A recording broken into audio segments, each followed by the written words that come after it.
Opinión política sobre el discurso de Milei primero, Hernán, ¿qué tal? ¿Qué tal? Buenas noches, Hugo. A ver, fue un discurso importante. Yo no le veo una jugada brillante. Es más, creo que en algún punto no entiendo a dónde apunta el presidente con esta propuesta que les hace a los argentinos, porque ofrece un pacto que, en términos conceptuales, los temas que trata ese pacto, ninguno lo sacaría, no porque esté de acuerdo con todas las políticas que allí uno podría pensar que va a llevar adelante, sino porque son temas relevantes. De las 10 medidas habla de la cuestión fiscal, porque habla de equilibrio fiscal, de coparticipación, de reforma tributaria, habla de reforma laboral y de la seguridad social, otra gran eje que la Argentina necesita. Y por último tiene 3 puntas, una habla de la reforma política, otra habla de la cuestión de los recursos naturales y por último el comercio exterior, la de la propiedad privada, la saco porque es una obviedad. ¿Qué quiero decir? ¿Esos temas son importantes de debatir en la Argentina? Sí, son los únicos temas importantes, son los temas centrales para debatir en la Argentina. Yo agregaría educación y desarrollo productivo. Ahora, vamos al método que ofrece. El presidente, paradojalmente, en el Congreso de la Nación, invita a un acuerdo que son enunciados a mayo, solo si previamente le aprueban 2 instrumentos que él ya ha propuesto que violan la Constitución de la Nación Argentina. ¿Por qué violan? Bueno, en realidad ofrece un pacto entre todos los argentinos a través de un procedimiento político que simplemente tiene ese efecto. Yo no lo minimizo, pero tiene un efecto político. 10 enunciados que hay que discutir y que yo creo que hay que discutirlo y si quieren después entramos en detalle. Pero en realidad les dice solo sí vamos a ir ahí si resuelven la ley bases o el DNU. La ley bases tuvo 140 votos en general y tuvo votos en negativo en particular. ¿Cuáles fueron los votos en negativo en particular? Sí. Los votos que violaban la Constitución de la Nación Argentina, el pacto más importante que nosotros tenemos que tiene que ver con la delegación de facultades. Luego hubo manifestaciones, por ejemplo, de la coalición cívica muy claras, de que no podemos dejar a los jubilados como están, con una actualización malísima después de este contexto inflacionario. Y también dijimos que no nos parecía bien, que no hay ninguna razón, que la Argentina no necesita destruir sus glaciares y sus bosques. Cuando el presidente... ¿Para vos eso está insinuando el presidente con lo que dice? No, yo lo que digo es, el presidente en la ley bases dice esto. Sí. Tiene muchas cosas buenas y tiene algunas cosas malas. Las cosas malas, nosotros le dijimos que no. Por ejemplo, violar la Constitución. La retiró de la cancha. Entonces, ¿qué digo yo? La Argentina está pésima. Me parece que la herencia que él manifestó y que él explicó es clara. El kirchnerismo nos dejó rotos por todos lados. Y también nos dejó rotos en términos institucionales. Nos dejó enfrentados, sin capacidad de razonar, sin capacidad de poner en valor la importancia de la ley y la Constitución. El cambio que la Argentina necesita es en términos económicos, en términos de desarrollo productivo, en términos de acabar con los privilegios de la corporación política, empresarial, judicial y sindical. Pero también la Argentina necesita que volvamos a la Constitución y que respetemos la ley. Ahora eso es lo que el presidente Milei no ha podido decir ayer. Le pregunto a lo negro sobre justamente el término, pero no sé si querés responderle sobre lo que propone aquí. No, yo creo lo que más, en realidad lo que votaron en contra fueron los fideicomisos, que ahí estuvo el problema cuando empezaron los fideicomisos, fue un problema grande. Yo creo, por lo menos en mi visión, que no es inconstitucional, que lo han hecho todos. A mí no me gusta cómo funciona esta Constitución y cómo funciona esta Corte Suprema, pero lo han hecho todos. Y de todas maneras se había bajado un montón, se había bajado sustancialmente todos esos temas, y pensá que empezó con 600 artículos, se han bajado a 300, hubo un acuerdo en general, y creo que ahora vamos a volver a discutir ese tema. Yo creo que van a salir muchas cosas adelante en el Congreso y espero que así sea, que es fundamental. Pero acá Reyes dice que ellos no acompañarían, por lo que entiendo. Ahora Mariela Leonardo nos va a contar qué pasa con los gobernadores, que son claves, además de los congresistas en este caso, con respecto al Pacto de Mayo, ¿no? Pero termine, vamos, y ya le preguntamos a lo negro cómo funciona en términos legales, aprendemos un poco. Políticamente lo que va a ocurrir, me parece a mí, es que finalmente, sea como sea, la economía va a empezar a salir en la segunda mitad del año y el año que viene la inflación va a ser mucho menor. ¿Pese a que algunos no acompañen, por ejemplo? Pese a que algunos no acompañen. ¿Tiene el Ejecutivo las herramientas para...? Sí, las tiene, pero lo que pasa es que es verdad, si hay apoyo político, el riesgo país baja muchísimo. Porque entonces, y ahí la recuperación es mucho más Claro, rápida. no, Yo creo que lo que realmente le temen pasa- es que les vaya muy bien a Javier Milei. No, es que ¿Temen que le vaya bien a Milei? yo quiero decir a la gente, hay como una ficción que se está construyendo, que acompañamos, no acompañamos. ¿Qué cosa? En el Congreso de la Nación entró una ley bases, se trató en comisión, se votó a favor 140 votos, se dijo que no a 3 cuestiones, el presidente retiró, Sí. había el 90% de la ley que se quería acompañar. El DNU tiene Está la bien, reforma... Pero Hugo, no, déjame decir esto. No, porque Pero vos ya pasó. El DNU tiene la reforma laboral que está cuestionada judicialmente, que tiene que tramitar, y es necesaria una reforma laboral, tiene que tramitar por ley. Correcto. Los fideicomisos no se llegó a votar. Y el presidente Milei, y esto lo quiero dejar claro. No, está claro. ¿Saben lo que dijo el presidente Milei en la ley base? No decía derogar los fideicomisos, decía atribuirse facultades, cosa que no se votó, atribuirse facultades para crear, modificar, ampliar o anular fideicomisos. Nosotros estamos a favor de yo te digo eso. en términos teóricos, Hernán, porque vos sabés que además te invitamos porque ustedes son los que más denuncian casos de corrupción claro. y es fundamental para que la democracia mejore, que la política son pujas de poder. Y entonces le pregunto a lo negro, así enriquecemos, y ahora hablo con Mariel Lirenarda, que tiene información valiosísima, es el Poder Ejecutivo, sin el apoyo del Congreso eventualmente, bueno, y de la justicia, ¿puede llevar adelante un plan de gobierno tal como propone Milei, lo negro? ¿Qué tal, Hugo? ¿Cómo estás?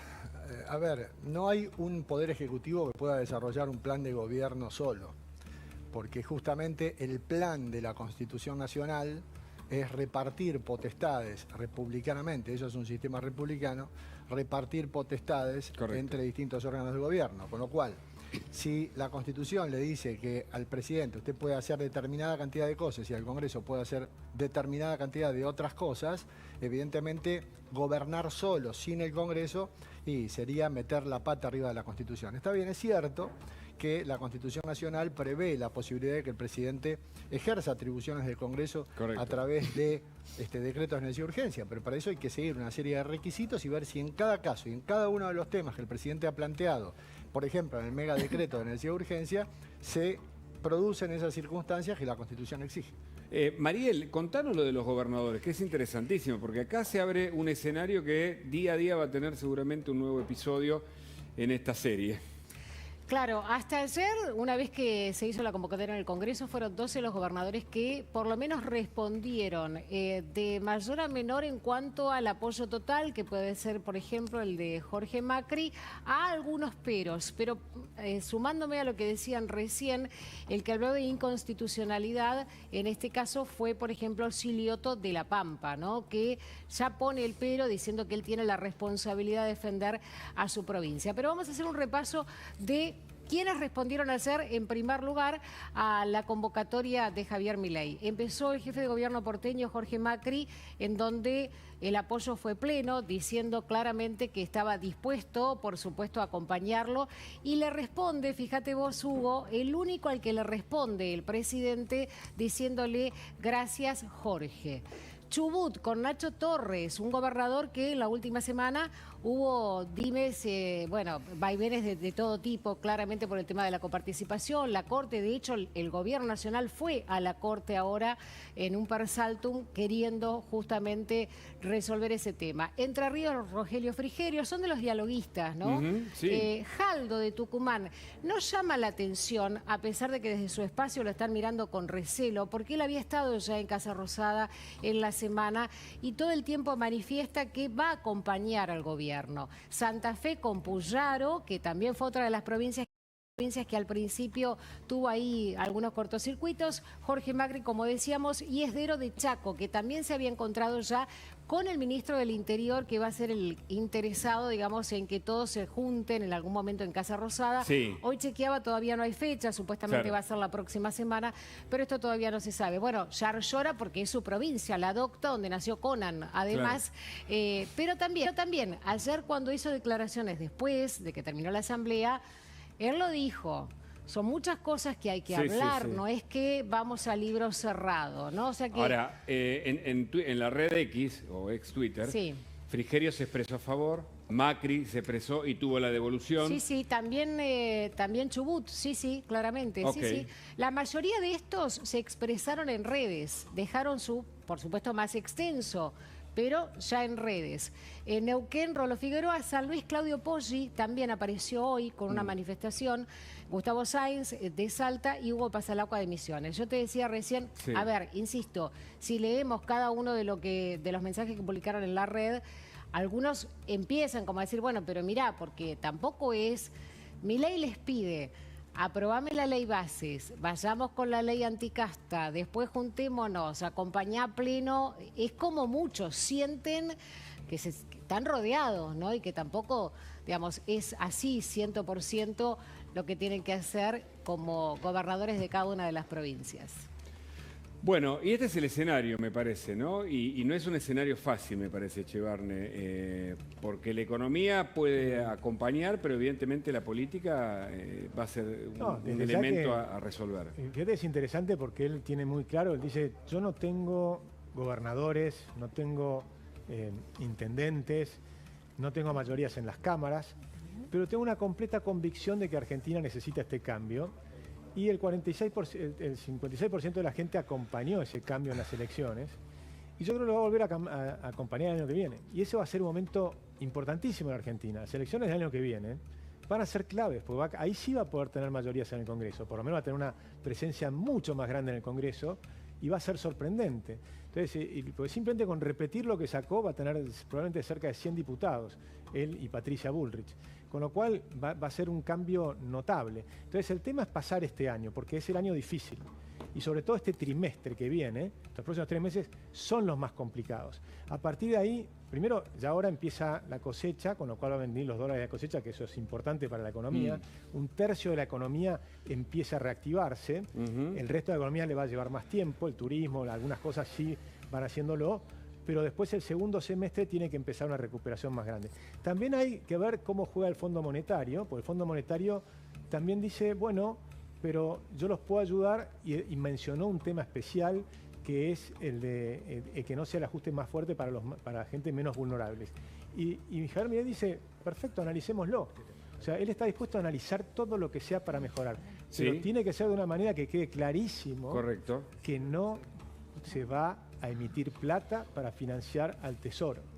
Gerardo. Hernán, perdón. Pensé que me cambió el nombre. Perdón, Hernán. No, Hugo, no, voy yo. No, a ver, insisto con esta idea. Yo creo que el presidente jugó un rol medio pasivo-agresivo, ¿no? En esto de victimizarse, convocar a los gobernadores a decirles, vengan a la conversación, pero si no cumplen, va a haber conflicto. Creo que al contrario, el presidente está entrando en una dinámica que lo aleja de la gente, que lo aleja de lo que pasa en la calle y lo mete más en un juego de House of Cards, de cómo tener ideas brillantes, hacerle una picardía a uno, hacerle una picardía al otro. La Argentina necesita medidas concretas hoy. Nosotros estamos proponiendo una sesión especial urgente para generar una movilidad jubilatoria de emergencia durante un año para que podamos atender la pérdida del poder adquisitivo de los jubilados hasta que estabilicemos la economía y podamos discutir todo el sistema previsional. Nosotros estamos diciendo que tenemos que tener una discusión profunda sobre lo que fueron los hechos de corrupción en la Argentina. Nos alegra que vuelva a poner la facultad querellante en la OA. También nos gusta la idea de ficha limpia. Creemos que eso tiene que salir adelante.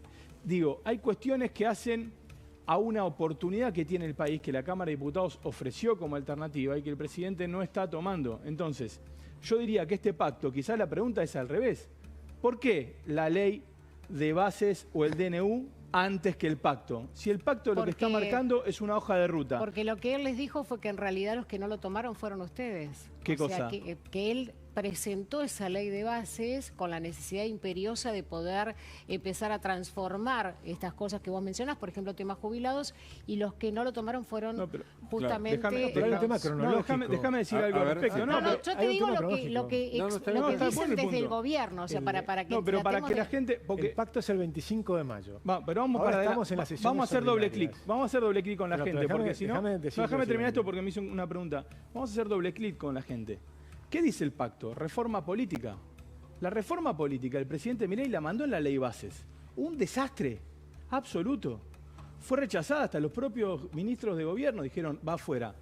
La coparticipación, es muy importante resolverla, es urgente resolver una nueva ley de coparticipación, es un debate muy profundo, no es solo firmar, eso puede ser una carta de intención.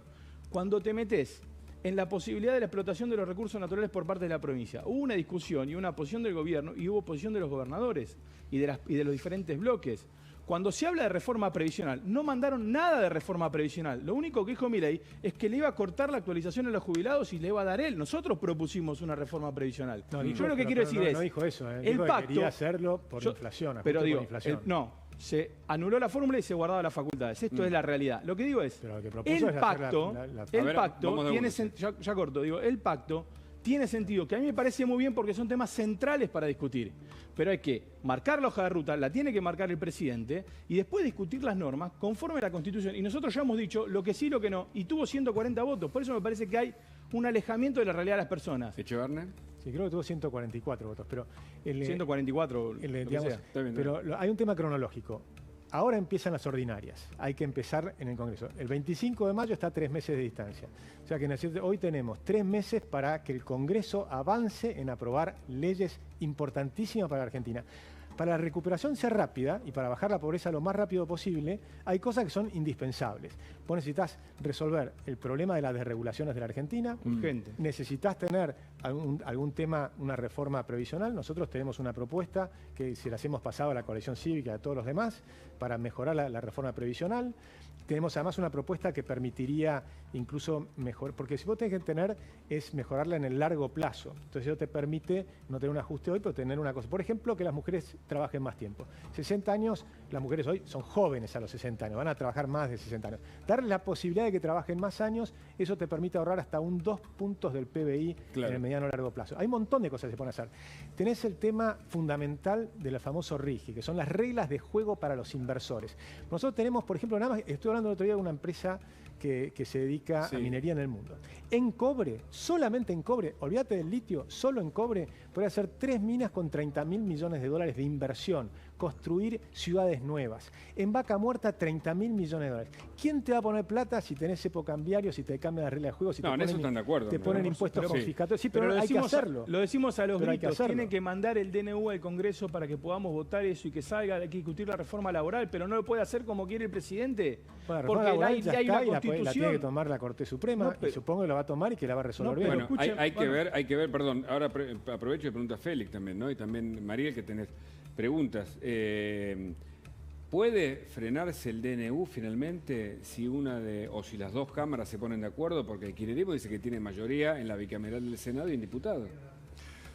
El DNU tiene que ser aprobado por el Congreso y para que el DNU sea aprobado, suficiente con que una de las dos cámaras Sí. expresamente lo apruebe, porque por contrario imperio, para que sea rechazado se necesita que las dos cámaras expresamente lo rechacen. Ahora, mientras ninguna de las dos cámaras dice nada, el DNU rige, porque eso está previsto en la ley 26.122 que regula el trámite de los decretos de Rige menos el capítulo 4 de la reforma laboral. ¿no el es cierto? DNU rige. Lo que pasa que si antes o después de la aprobación del Congreso alguien hace algún planteo respecto de algún capítulo de la parte laboral, como del DNU, como en este caso se hizo con la parte laboral, bueno, la justicia lo frenó y ahora tiene la Corte Suprema de Justicia que definir.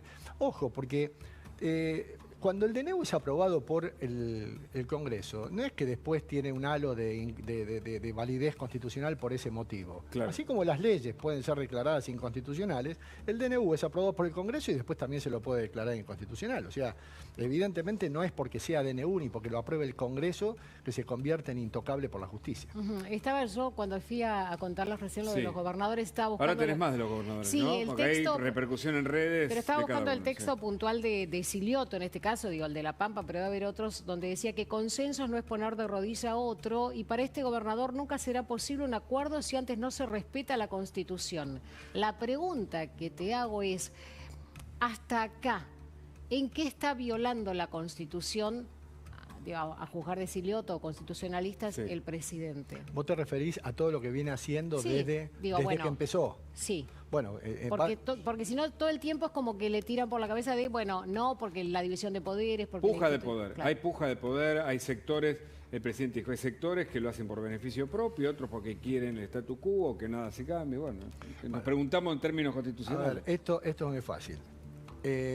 Para saber si el presidente, a través de un decreto de necesidad de urgencia, puede ejercer atribuciones del Congreso, porque pasa por ahí, la clave es determinar, ¿puede el presidente hacer las cosas que le corresponden al Congreso? Bueno, clase número 1 de Instrucción Cívica o Derecho Constitucional en la Facultad de Derecho. Sistema republicano, división de poderes, no debería poder. Digo debería en potencial, porque desde el año 94 la Constitución le dice al presidente, usted puede hacerlo, desgraciadamente. Sí. Ahora, tiene que haber circunstancias excepcionales, no tienen que ser temas penales, impositivos, electorales o de partidos políticos, tiene que llevar la firma de todos los ministros, o sea, tiene que haber condiciones. ¿Qué son circunstancias excepcionales? Bueno, es un criterio subjetivo y puede haberlas en algunos temas dentro de ese DNU y en otros no. Por ejemplo, la Cámara Laboral interpretó, mire, Milei, lo teatralizo, mire, Milei, no hay circunstancias excepcionales que impidan que usted espere al Congreso para el tema laboral. Mande el proyecto al Congreso y listo. Sí. O sea, para la Cámara Laboral no hay circunstancias excepcionales. ¿Las habrá para la Corte? Vamos a ver, pero lo que me pregunta Mariel es lo siguiente. ¿Qué ha hecho de inconstitucional hasta ahora? Porque si no es como todo el tiempo, digamos, él y su gabinete dicen, se portó mal. ¿Y en qué se portó mal? Y nosotros dicen, no, porque viola la Constitución, porque usted quiere gobernar solo, porque no respeta al Congreso. Porque... Entonces, si hay una tendencia a querer gobernar solo todo el tiempo, pasando por arriba del Congreso, bueno, entonces ahí hay una tendencia antirrepublicana. Ahora, si concretamente hay una inconstitucionalidad en algún punto del DNU, porque en alguno de los casos, por ejemplo, porque se trata de un tema impositivo, entonces se lo declara inconstitucional, o porque, por ejemplo, no hubiera circunstancias excepcionales según la Corte y se lo declara inconstitucional, bueno, entonces estaremos hablando de una inconstitucionalidad puntual. Vos me preguntás a mí, ¿hay circunstancias excepcionales para este DNU? Y yo te contesto, para la mayoría de los temas no. Para algunos sí, por ejemplo, el tema de alquileres, para mí era imperioso hacerlo ahora.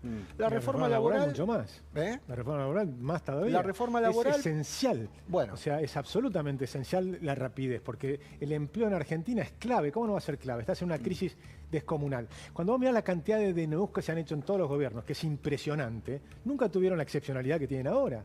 Ahora la crisis que tenemos es inmensa. Lo que pasa es que la excepcionalidad está referida a si el Congreso está en condiciones de darle... tienen ese problema ninguno de los anteriores. Bueno, también podías mandarlo al Congreso. ¿Cuál es la diferencia? Pero es que lo que pasa... Entonces se hicieron cientos de DNUs con esa excepcionalidad. Agustín, yo desde hace 40 años que vengo criticando Está bien, pero la jurisprudencia de la Corte Suprema no te da la razón.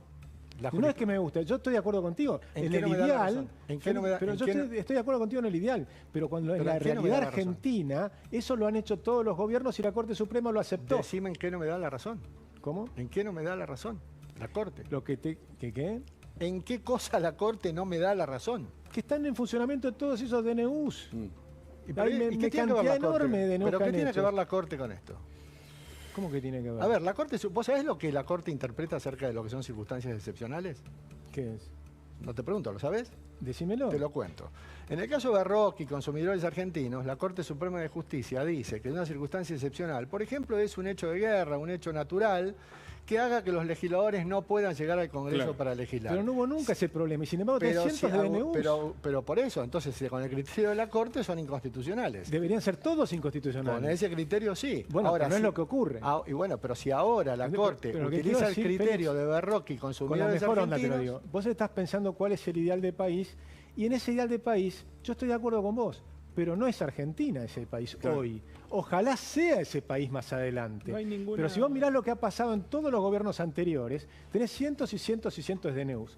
Y ahora tenemos, y ahí me lo sale que está mal costado, no justifica que esté bien ahora. Lo que te quiero decir es que a mí lo que me preocupa es la pobreza y lo difícil, la situación que tiene la gente hoy. Es parte de la discusión que está dada, ¿no? Entre lo formal, lo imperioso y lo urgente. Bueno, es parte de la discusión.